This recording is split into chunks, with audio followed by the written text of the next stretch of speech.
Hi. So, Beverly here. Today, I'm going to be talking about purpose and why the traditional advice about finding your purpose doesn't tend to land very well.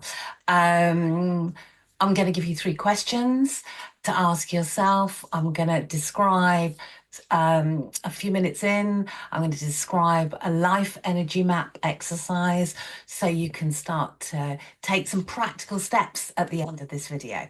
So, um, my own personal journey was, 25 years ago now. I am that old. Um, I was sitting in my corporate office. I worked in publishing and I was really, really lost. I was unhappy. I mean, I had the job. I was a senior job. I was earning very good money. Um, I had a beautiful family. I had the house. So on the face of it, I had everything that kind of ticked boxes for success and happiness, but I wasn't. There was a big part of something missing, but I didn't really know what it was. And that is when I began to understand what purpose really means. So today, I'm kind of sharing with you along the way. I'm sharing with you what I learned along the way. So let's look at why is it that the traditional advice doesn't land? Follow your passion, do what you love. But what if you don't know what your passion is? What if what you love doesn't pay the bills? So I find that the problem with the traditional advice is that it treats purpose like some magical treasure chest buried somewhere in your life, waiting to be discovered. But here's the truth. I've worked with hundreds of people on this journey through my role as a therapist. Um, and not one of them had their purpose suddenly appear to them like a lightning bolt moment. It doesn't happen like that. So the real problem isn't that you haven't found your purpose. The problem is that you, like we were looking in the wrong places. So let's look now at the three questions you can consider. Instead of searching endlessly, and you can get caught in a loop of why don't I know my purpose? And that can lead you into feeling quite low, actually. Um, so let's have some directed questions.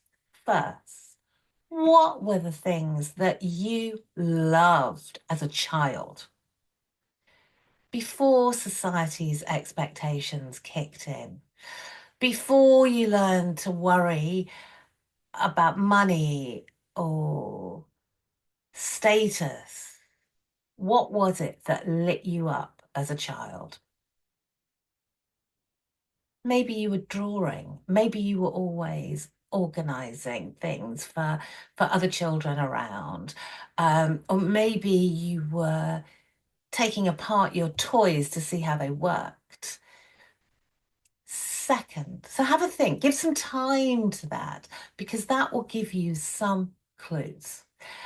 Second, and this is a big one, what would you do for free? Not what you think you should do, but what do you actually do when no one's paying attention or watching you? This reveals your kind of natural inclinations. So notice this. And thirdly, what is it that makes you lose track of time? Those moments where you've been engaged in some activity and you look up and hours have passed. What are those activities, because that's your brain telling you something important about what engages you at a deep, deep level. So for me, um, what I loved as a child was um, was telling stories. That's what I loved doing. I loved acting. I loved um, kind of entertaining. And what I would do for hours was I really wanted to understand how people worked. So I was always really curious about people's motives, why people did what they did. So I'd always be asking questions of people around me. I was probably really annoying. But what makes people tick? And what I would what would make me lose track of time, not so much as a child, but in my um, adult life, was personal development. That's what I would go to. I would go to endless seminars. I would read books. I was so inquisitive about how people found meaning in life. And that led me to looking at my strengths and what I enjoyed doing, what I could take out of the job in my corporate world, which I wasn't really loving, was that I really like helping people. I really liked helping people. And I was kind of good at it. I was much better at helping people as a manager than actually delivering the results and making the sales that I was meant to do. So that gave me a clue that being in a helping profession and retraining as a therapist would be the right thing for me. So here's the paradigm that changed everything for me. The awareness, the knowledge that purpose isn't something you find. It's something that you build deliberately, consciously over time. It's kind of like building a house. You don't just find a house in the wilderness. You lay the foundation, you put up the walls, you add the roof piece by piece. Your purpose works the same way. Every time you choose to spend your energy on something that matters to you, you're laying another brick. Every time you align your actions with your values, you're building another wall. So for the next 2 minutes, we're going to look at the life energy map exercise. So grab a piece of paper and just draw two circles. In the first circle, map out where your energy goes right now. Be honest.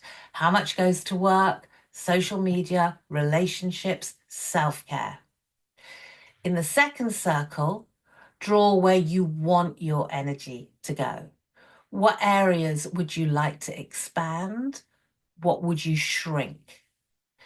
The gap between these two circles, that's your roadmap to purpose.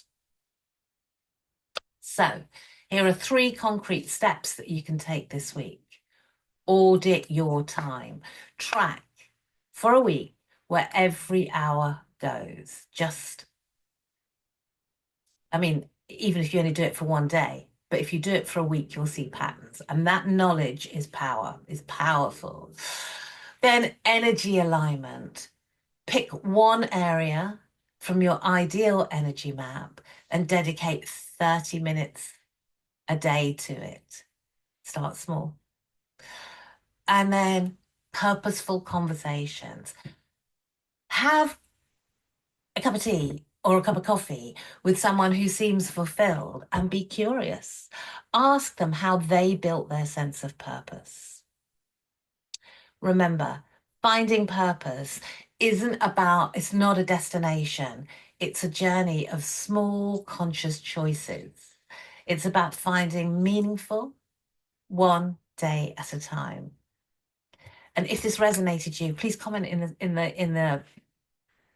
the space below, in the comment section. Please make a comment, or email me at beverly@beverlyharper.com, because I'd really like to have a conversation going.